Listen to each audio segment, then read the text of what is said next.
Vous êtes pris.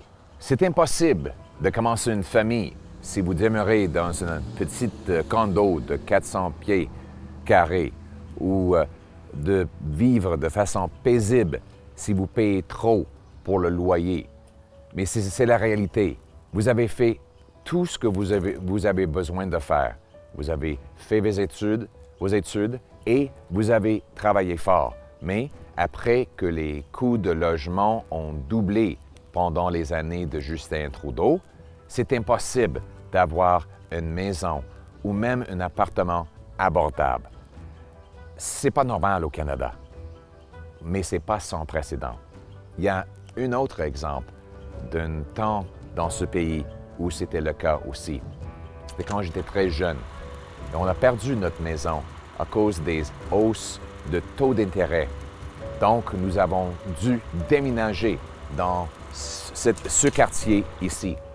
On était capable d'acheter une maison pas loin d'ici qui nous a permis de relancer notre rêve et recommencer notre vie.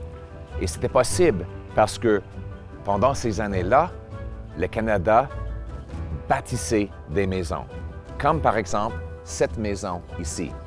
Cette maison était bâtie en 1988.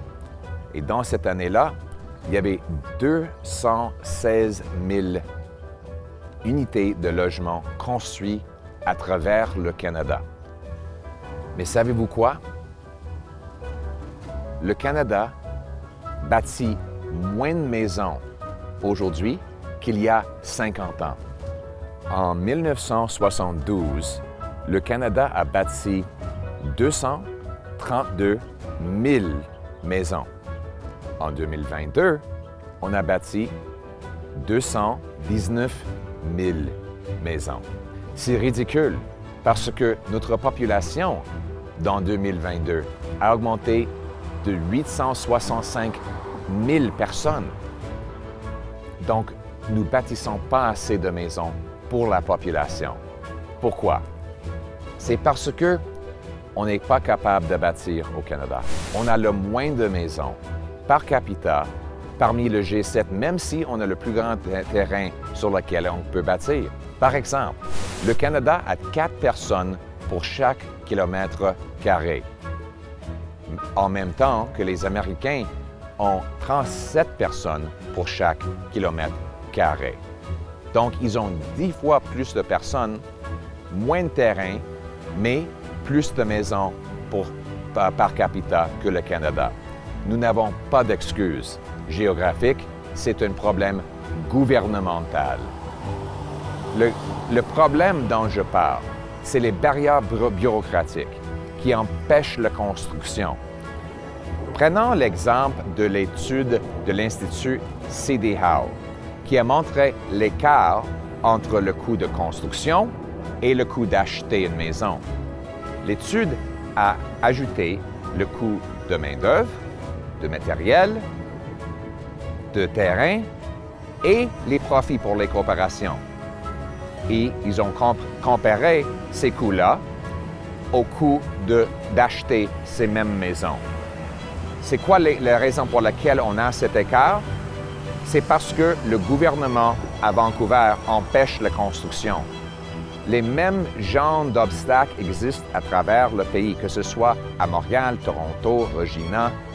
Les bureaucrates et les gouvernements locaux ajoutent des coûts additionnels. C'est des délais, le paperasse, des frais, des taxes, des impôts, des consultants, des avocats. Tous ces genres de coûts ajoutent des centaines de milliers et, dans le cas de Vancouver, des millions à chaque unité de logement. C'est ça la raison pour laquelle on n'a pas assez de logements pour notre population. Donc, c'est quoi la solution? Le gouvernement fédéral verse des énormes sommes d'argent aux municipalités pour l'infrastructure. Justin Trudeau continue d'augmenter ces sommes-là, même pour les villes qui empêchent la construction de logements. Il favorise la bureaucratie qui empêche la construction de logements abordables. Moi, je vais faire le contraire. Je vais inciter les municipalités d'enlever la bureaucratie pour accélérer la construction. Je vais insister que chaque grande ville au Canada augmente les permis de construction de 15 % par année. Si ces villes ne réussissent pas à faire ce genre de construction, je vais réduire leur montant d'infrastructure du fédéral. Mais ceux qui augmentent la construction plus de 15 % auront une grande bonus. Je vais inciter que chaque station de train ou d'autobus financée par le fédéral a aussi des appartements très densifiés alentour pour les aînés et pour les jeunes, pour que les gens n'ont même pas besoin d'avoir une voiture. Je vais vendre 6 000 édifices du fédéral et des dizaines de milliers d'acres de terrain du gouvernement fédéral pour permettre la construction des logements abordables pour monsieur et madame tout le monde. C'est comme ça qu'on va travailler pour ajouter des millions de nouvelles maisons qui sont abordables pour vous, pour que vous puissiez travailler fort, gagner une vie et avoir une maison dans laquelle vous pouvez bâtir votre famille. C'est ça le gros bon sens. C'est ça ce que nous avons fait ici au Canada pendant ma jeunesse. C'est ce qui a donné l'espoir à ma famille et une maison dans laquelle on pouvait commencer notre vie. Donc, ramenons le gros bon sens chez nous.